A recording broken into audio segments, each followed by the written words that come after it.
جب کوئی چیز نہیں تھی، نہ زمین تھی نہ آسمان تھا، کوئی شے نہ تھی، اس وقت بھی ہمارے نبی پاک صلی اللہ تعالی علیہ وآلہ وسلم کے قصیدے گائے جا رہے تھے۔ میں نے جس آیت کریمہ کی تلاوت کرنے کا شرف حاصل کیا ہے، اللہ تبارک و تعالی نے اس آیت کریمہ میں ارشاد فرمایا، وَإِذْ أَخَذَ اللَّهُ مِيثَاقَ النَّبِيِّينَ، اے محبوب آپ یاد کریں اس وقت کو جب اللہ تبارک و تعالی نے سارے نبیوں سے پختہ وعدہ لیا۔ یہ پختہ وعدہ کیا ہے؟ اگر آپ میری گفتگو کو بغور سماعت کریں گے انشاءاللہ بہت مزہ آئے گا۔ یہ پختہ وعدہ کیا ہے؟ کب اللہ تبارک و تعالیٰ نے سارے انبیاء کرام سے پختہ وعدہ لیا؟ جب یہ کائنات نہ بنی تھی، جب کوئی بھی انسان دنیا میں نہیں آیا تھا، اس وقت اللہ تبارک و تعالیٰ نے عالم ارواح میں سارے انبیاء کرام کی روحوں سے پختہ وعدہ لیا۔ وہ کس چیز کا وعدہ لیا؟ پکا وعدہ کس چیز کا لیا؟ وہ اس آیت کریمہ میں آپ سماعت فرمائیں گے، وَإِذْ أَخَذَ اللَّهُ مِيثَاقَ النَّبِيِّينَ لَمَا آتَيْتُكُم مِّن كِتَابٍ وَحِكْمَةٍ، جب میں تمہیں کتاب اور حکمت عطا کر دوں، ثُمَّ جَاءَكُمْ رَسُولٌ مُصَدِّقٌ لِّمَا مَعَكُمْ، اور پھر تمہارے پاس وہ رسول تشریف لائیں جو تمہارے ساتھ کتاب نازل ہوئی ہے اس کی تصدیق فرما دیں، لَتُؤْمِنُنَّ بِهِ وَلَتَنصُرُنَّ، تو تم ضرور ضرور اس رسول پر ایمان لانا۔ سارے انبیاء کرام کی روحوں سے وعدہ لے رہا ہے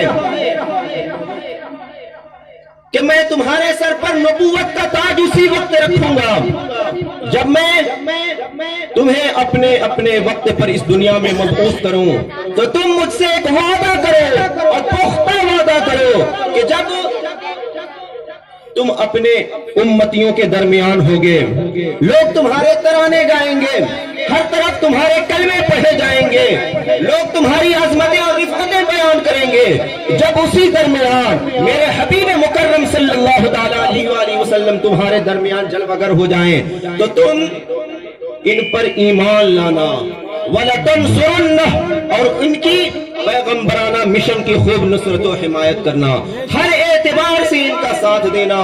یہی اللہ تبارک و تعالیٰ نے پختہ وعدہ لیا۔ پھر اس کے بعد اتنا ہی نہیں کہ وعدہ لے لیا بس کام چل گیا، اس کے بعد اللہ تبارک و تعالیٰ فرماتا ہے، اَأَقْرَرْتُمْ عَلَىٰ ذَلِكُمْ إِسْرِي، کیا تم نے اقرار کیا، وَأَخَذْتُمْ عَلَىٰ ذَلِكُمْ إِسْرِي، اور تم نے اس پر میرا بھاری وعدہ لیا؟ قالوا اقررنا، تو سارے انبیاء کرام نے فرمایا کہ ہاں پروردگار عالم، ہم نے اس بات کا اقرار کر لیا، اس بات کا ہم نے اقرار کر لیا۔ قال فاشهدوا وانا معكم من الشاهدين، اللہ تبارک و تعالی نے فرمایا ٹھیک ہے تم نے اقرار کر لیا تو تم ایک دوسرے کے اوپر گواہ بن جاؤ کہ واقعی تم نے اقرار کیا ہے، وانا معكم من الشاهدين، اور میں بھی تمہاری گواہی پر گواہ بنتا ہوں۔ سبحان اللہ، سبحان اللہ۔ ایک بات غور کریں، اللہ تبارک و تعالی جو انبیاء کرام سے وعدہ لے رہا ہے، یہ انبیاء کرام کی وہ مقدس جماعت ہے کہ اللہ تبارک و تعالی کے حکم کے خلاف کوئی بھی ان کا قدم کبھی نہیں اٹھ سکتا۔ ان سے گناہ کا صدور، ان سے کسی گناہ کا ہو جانا یہ محال ہے، ان سے کبھی بھی نہیں ہو سکتا۔ اگر اللہ تبارک و تعالیٰ انہیں صرف یہ فرما دیتا کہ اے گروہ انبیاء تم ان پر ایمان لے آنا، ان کی نصرت و حمایت کرنا، تو سارے انبیاء کرام اس کی اتباع کرتے، لیکن اللہ تبارک و تعالیٰ بار بار تاکید کے ساتھ فرماتا ہے تم ان پر ضرور ضرور ایمان لانا، اور ضرور ضرور تم ان کے پیغمبرانہ مشن کی نصرت و حمایت کرنا اور ان کی ہر طرح سے مدد کرنا، اور یہ بھی بتاؤ کیا تم نے اس بات کا اقرار کیا یا نہیں؟ تو سارے انبیاء کرام نے کہا کہ ہاں ہم نے اقرار کیا۔ اتنا ہی پر بس نہیں کیا اللہ تبارک و تعالیٰ نے، اس کے بعد اور کہ تم گواہ بھی ہو جائے کہ تم نے اقرار کیا ہے، تو وہ لوگ گواہ بھی ہوئے ایک دوسرے کے اوپر۔ پھر اللہ تبارک و تعالیٰ نے فرمایا کہ میں بھی تمہارے ساتھ گواہ بنتا ہوں۔ اتنی تو بات ہو گئی تاکید کے ساتھ۔ اس کے بعد اللہ تبارک و تعالیٰ نے فرمایا سنو، فمن تولا بعد ذلك فاولئک هم الفاسقون، جو اس گواہی کے بعد پھر جائے تو وہ فاسقوں میں سے ہوگا۔ کیا انبیاء کرام کا وعدہ کر لینے کے بعد پھرنے کا امکان تھا؟ نہیں امکان تھا، لیکن اللہ تبارک و تعالیٰ نے اپنے حبیب مکرم صلی اللہ علیہ وآلہ وسلم کی عظمت کو اجاگر کرنے کے لیے یہ ساری تاکیدات کے ساتھ ان سے خطاب فرما رہا ہے کہ اس کے بعد کبھی بھی نہ پھرنا، اس لیے کہ انہی کے صدقے میں ہم تمہارے سروں پر نبوت کا تاج سجا رہے ہیں، انہی کے صدقے میں ہم تمہیں نبی بنا رہے ہیں۔ اگر تم ان پر ایمان نہیں لاؤ گے اور ان کی نصرت و حمایت نہیں کرو گے، ان کے پیغمبرانہ مشن کی نشر و اشاعت نہیں کرو گے، تو تمہارے سروں پر جو ہم نبوت کا تاج سجا رہے ہیں، اگر یہ کام نہ کرو گے تو تمہیں میں نبی بھی نہیں بناؤں گا۔ فمن تولا بعد ذلك فاولئک هم الفاسقون، جو اس اقرار کے بعد پھر جائے تو وہ فاسقوں میں سے ہو جائے گا۔ جتنے بھی انبیاء کرام اس دنیا میں جلوگر ہوئے، سب انبیاء کرام اپنے اپنے دور میں نبی پاک صلی اللہ تعالی علیہ وآلہ وسلم کے چرچا کرتے رہے۔ ایک تو یہ کہ اللہ تبارک و تعالیٰ کی وحدانیت، اللہ تبارک و تعالیٰ کے دین کی طرف بندوں کو بلاتے رہے۔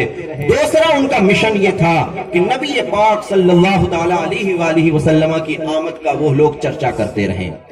انہوں نے اتنا چرچا کیا انبیاء کرام نے کہ خود انبیاء کرام بھی اور ان کے امتی بھی نبی پاک صلی اللہ تعالیٰ علیہ وآلہ وسلم کی آمد کا انتظار کرنے لگے۔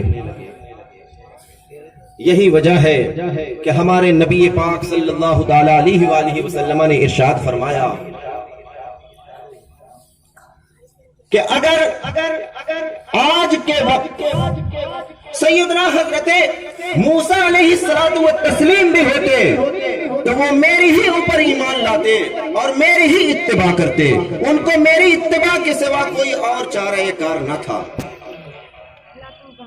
حضرت موسیٰ علیہ السلام آئے، خواہ حضرت ابراہیم علیہ السلام آئے، خواہ سیدنا حضرت نوح علیہ السلام تشریف لائے، خواہ حضرت آدم علیہ السلام تشریف لائے، جتنے بھی حضرت آدم سے لے کر حضرت عیسیٰ علیہ السلام تک انبیاء کرام آئے، سب کے سب آپ کی آمد کا چرچا کرتے رہے، اپنے ماننے والوں کے درمیان آپ کی آمد کی خوشخبری سناتے رہے۔ اور آپ سے عرض کروں کہ ابھی ہمارے نبی پاک صلی اللہ علیہ وآلہ وسلم تشریف نہیں لائے تھے کہ آپ کے وسیلے سے لوگ دعائیں کرتے تھے۔ جب کبھی دشمنوں کے ساتھ ان کا ٹکراؤ ہوتا تھا تو یہ لوگ توریت اور زبور کو اور آسمانی کتابوں کو جن میں نبی پاک صلی اللہ علیہ وآلہ وسلم کے تذکرے ہوتے تو یہ لوگ پڑھتے تھے میدان جنگ میں لے جا کر، اور جہاں ہمارے نبی پاک صلی اللہ علیہ وآلہ وسلم کا نام مبارک آتا تھا اس نام مبارک پر اپنی انگلی رکھ کر اللہ تبارک و تعالیٰ سے دعائیں کرتے تھے کہ اے اللہ اس نبی آخر زمان صلی اللہ علیہ وآلہ وسلم کے صدقے طفیل ہمیں ان پر غلبہ عطا فرما۔ اللہ غلبہ عطا فرماتا تھا۔ پہلے پارے میں اللہ تبارک و تعالیٰ نے ارشاد فرمایا وَقَانُوا مِن قَبْلُ يَسْتَفْتِحُونَ عَلَى الَّذِينَ كَفَرُوا، اور یہ لوگ نبی آخر زمان صلی اللہ علیہ وآلہ وسلم کی آمد سے پہلے کافروں کے خلاف ان کے وسیلے سے دعائیں کرتے تھے۔ اس آیت کریمہ کی تفسیر میں حضرت صاحب تفسیر جلالین نے فرمایا وَيَقُولُ، وہ لوگ کہتے تھے اللہم انصرنا بالنبی المبعوث فی آخر الزمان الذی نجد صفتہ فی التوراۃ والانجیل، یعنی اے اللہ تبارک و تعالی اس نبی کے صدقے میں ہمیں ان پر غلبہ عطا فرما جو آخری زمانے میں تشریف لانے والے ہیں، جن کے ہم اوصاف توریت میں بھی پاتے ہیں اور انجیل میں بھی پاتے ہیں۔ نبی پاک صلی اللہ تعالی علیہ وآلہ وسلم کی آمد کا خوب چرچا کیا گیا، خوب چرچا کیا گیا۔ نبی پاک صلی اللہ تعالی علیہ وآلہ وسلم کی آمد سے 1000 سال پہلے کی بات ہے کہ ایک بادشاہ گزرا جس کا نام تبا الحمیری تھا. یہ بہت بڑا بادشاہ تھا. جس طرف اپنا یہ رخ کر لیتا تھا تو صرف فتوحات ہی کا سلسلہ جاری رہتا تھا. اور یہ بادشاہ ایسا بادشاہ تھا تبا الحمیری کہ جس علاقے اور شہر کو فتح کرتا تھا تو وہاں سے 10 علماء کو چن لیتا تھا اور اپنے ساتھ رکھ لیتا تھا. اگر وہاں پر حکماء موجود ہوتے، دانشور موجود ہوتے تو 10 دانشوروں کو ہر علاقے سے اور ہر شہر سے چن لیتا تھا اور اپنے ساتھ رائے مشورہ کے لیے رکھا کرتا تھا. یہ فتوحات کا سلسلہ جاری تھا یہاں تک کہ فتح کرتے کرتے کسی طرح یہ بادشاہ اپنے لشکروں کے ساتھ مکہ مکرمہ پہنچ گیا. جب مکہ مکرمہ پہنچا تو مکہ کے لوگوں نے اس کو کوئی عزت نہیں دی. تو بادشاہ تبا الحمیری نے کہا کہ آخر یہ کون لوگ ہیں جو ہماری عزت نہیں کرتے، ہم سے آ کر بات تک نہیں کرتے، جبکہ ہمارا حال یہ تھا کہ ہم جس بھی شہر میں جاتے ہیں تو لوگ آ کر ہمارے آگے گھٹنے ٹیک دیتے ہیں، اپنے آپ کو سرنڈر کر دیتے ہیں اور وہ مغلوب مانے جاتے ہیں، ہم ان پر فتح پا جاتے ہیں. آخر یہ کون لوگ ہیں؟ تو اپنے سب سے بڑے رئیس وزیر اعظم سے کہا کہ آپ پتہ لگائیں یہ کون لوگ ہیں. تو اس بادشاہ کے جو رئیس اعظم تھے، جو وزیر اعظم تھے، انہوں نے آ کر کہا کہ بادشاہ سلامت، زیادہ غصہ میں آنے کی ضرورت نہیں. اس جگہ کا نام مکہ ہے. یہاں پر ایک گھر ہے جس کو مکہ کے لوگ خانہ خدا کہتے ہیں اور کعبۃ اللہ کہتے ہیں. اس کعبۃ اللہ کے اس شہر میں ہونے پر انہیں بڑا غرور ہے، بڑا انہیں فخر ہے اور اس کی یہ لوگ بے حد تعظیم کرتے ہیں اور اس کی تعظیم کرنے کی وجہ سے کسی اور دوسرے کی تعظیم نہیں کرتے. اس لیے یہ لوگ آپ کی تعظیم کرنے کے لیے آپ کے پاس نہیں آئے. تو بادشاہ نے دل ہی دل میں سوچا کہ اچھا یہ بات ہے تو چلو اس گھر کو معاذ اللہ ہم مسمار کر دیتے ہیں اور اس گھر کے جتنے بھی اطراف میں بسنے والے لوگ ہیں، جو مرد ہیں انہیں ہم سر قلم کر دیتے ہیں، جو عورتیں ہیں انہیں ہم باندی بنا لیتے ہیں اور بچوں کو ہم غلام بنا لیتے ہیں. ابھی بادشاہ نے ارادہ ہی کیا تھا کہ اس کے سر میں بے حد درد ہونے لگا، یہاں تک کہ اس کے ناک سے اور اس کے منہ سے بدبودار پانی نکلنا شروع ہو گیا. بادشاہ پریشان ہو گیا، سارے اطباء کو بلایا، حکماء کو بلایا کہ آخر کوئی علاج تجویز کیا جائے. سارے لوگوں نے دیکھ لیا لیکن کسی کی سمجھ میں کوئی علاج نہیں آیا. سب سے بڑے جو ڈاکٹر تھے ان میں تو وہ ڈاکٹر بادشاہ سلامت سے اکیلے میں ملے اور کہا کہ بادشاہ سلامت، میں آپ کا علاج کروں گا لیکن آپ مجھے ایک راز کی بات بتائیں. وہ راز کی بات یہ ہے کہ آپ نے کچھ ارادہ کیا تھا؟ تو بادشاہ نے کہا کہ ہاں میں نے ارادہ کیا تھا. اس شہر میں جو ایک گھر ہے جسے یہ لوگ کعبۃ اللہ کہتے ہیں، جس کی یہ لوگ بے حد تعظیم کرتے ہیں اور اس کی تعظیم کرنے کی وجہ سے یہ لوگ میری تعظیم کو نہیں آئے، تو ہم نے اس گھر کے مسمار کرنے کا ارادہ کر لیا تھا اور ان لوگوں کو قتل کرنے کا ارادہ کر لیا تھا اور انہیں غلام بنانے کا ارادہ کر لیا تھا. تو بادشاہ سے کہا وزیر اعظم نے، جو بڑے حکیم تھے، کہ بادشاہ سلامت بس آپ توبہ کر لیجئے، یہی راز ہے، اسی کی وجہ سے آپ کی طبیعت خراب ہے اور طبیعت ٹھیک نہیں ہو رہی ہے. یہ آسمانی بلا ہے، اگر زمینی بلا ہوتی تو ہم میں جو بڑے بڑے ماہر حکیم ہیں کسی کی سمجھ میں کوئی تو علاج آ جاتی. یہی راز ہے جس کی وجہ سے آپ کی طبیعت ناساز ہے. تو بادشاہ سلامت نے دل ہی دل میں توبہ کیا. جیسے ہی توبہ کیا اللہ تبارک و تعالیٰ نے اس کی ساری تکلیف اور جو منہ سے ناک سے جو بدبودار پانی نکل رہے تھے تو اللہ تبارک و تعالیٰ نے سب سے شفا عطا فرمائی. جب بادشاہ کو شفا مل گئی تو اب بادشاہ نے کہا کہ چلو ہم خانہ کعبہ پر غلاف چڑھاتے ہیں تو بادشاہ اپنے لشکر کے ساتھ خانہ کعبہ کی طرف بڑھا اور بڑھنے کے بعد خانہ کعبہ پر غلاف چڑھایا۔ تبہ حمیری تاریخ میں وہ پہلا بادشاہ ہے جس نے خانہ کعبہ کے اوپر غلاف چڑھایا۔ خانہ کعبہ کے اوپر غلاف چڑھانے کے بعد پھر وہ آگے کی طرف فتوحات کے لیے چل پڑا۔ چلتے چلتے اسے ایک جگہ پانی کا چشمہ ملا، وہاں پر ٹھہر گیا۔ رات ہو گئی تھی، چند لوگ وہاں پر موجود تھے، ان سے پوچھا گیا کہ یہ کون سی جگہ ہے؟ تو لوگوں نے بتایا کہ اس جگہ کا نام یثرب ہے۔ رات گزر گئی۔ جب رات گزر رہی تھی تو جو قافلے میں 400 علماء کرام تھے وہ لوگ اکٹھے ہوئے، اس لیے کہ ان لوگوں نے نبی پاک صلی اللہ تعالی علیہ وآلہ وسلم کے اوصاف آسمانی کتابوں میں پڑھے تھے کہ نبی پاک صلی اللہ تعالی علیہ وآلہ وسلم آخری زمانے میں تشریف لائیں گے، اور وہ پکا تو پیدا تو مدینہ منورہ میں ہوں گے، لیکن وہ پیدا تو مکہ مکرمہ میں ہوں گے، لیکن ان کی ہجرت گاہ یہی ہوگی، وہ یہیں پر تشریف لائیں گے۔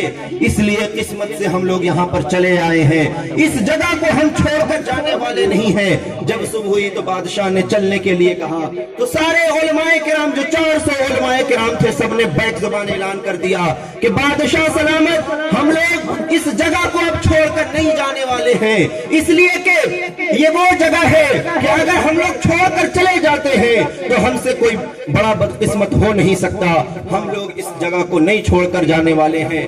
اس لیے کہ آپ کی جو طبیعت خراب ہوئی تھی، خانہ کعبہ کو مسمار کرنے کا آپ نے ارادہ کر لیا تھا، اور جب آپ نے ارادہ ترک کر دیا تو اس خانہ خدا کے مالک نے آپ کو شفا عطا فرما دی۔ اور یہ بھی سن لیجئے، وہ جو خانہ خدا ہے، وہ جو کعبۃ اللہ ہے، اللہ تبارک و تعالیٰ نے اسی نبی آخر الزمان خاتم پیغمبر صلی اللہ تعالیٰ علیہ وآلہ وسلم کے صدقہ طفیل میں بنایا ہے، اور خانہ کعبہ کی جو عزت ہے وہ انہی کی وجہ سے ہے جو یہاں پر نبی آخر الزمان تشریف لانے والے ہیں، اور اس جگہ کو آپ چھوڑ کر نہیں جائیں گے۔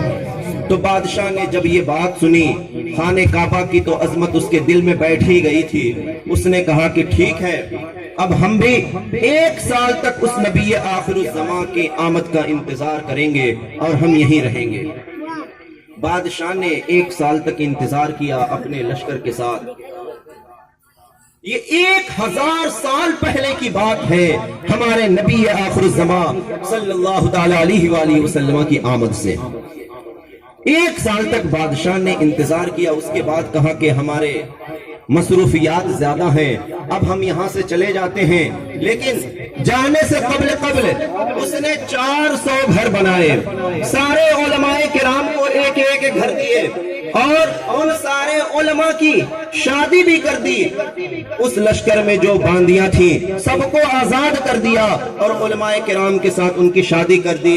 تو اس طریقے سے تاریخ میں پہلی مرتبہ اس طریقے سے مدینہ طیبہ آباد ہوا۔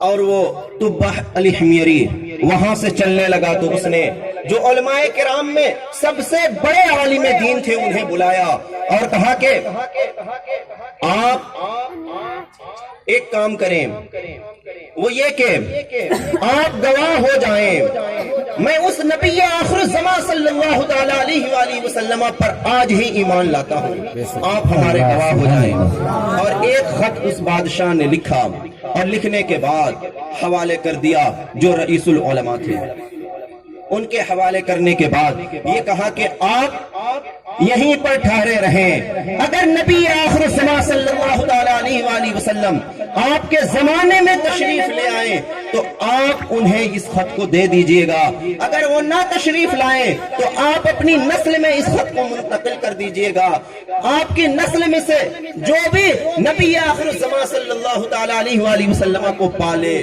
تو وہ اس خط کو ان تک پہنچا دے گا، یہ امانت ہے آپ کے پاس۔